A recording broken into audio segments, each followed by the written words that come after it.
ஓடு ஓடு.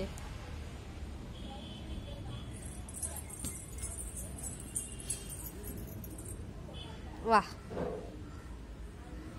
அங்க என்ன பார்க்க? வா. மெர்லின் தெரியலையா? அங்க கண்ணாடி இருக்கா?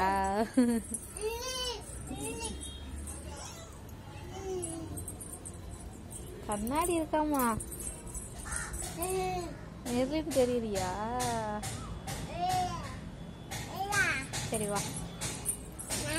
யானாண்ணா யானாண்ணா நல்லா இருக்கானா?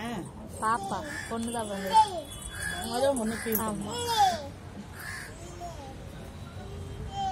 மெர்லினம்மா.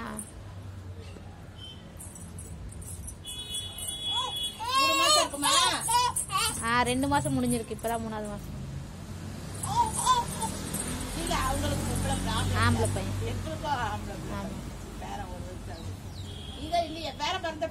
இது இருந்த நீங்க சொன்னீங்களே. அவன் நல்லா இருக்கானா?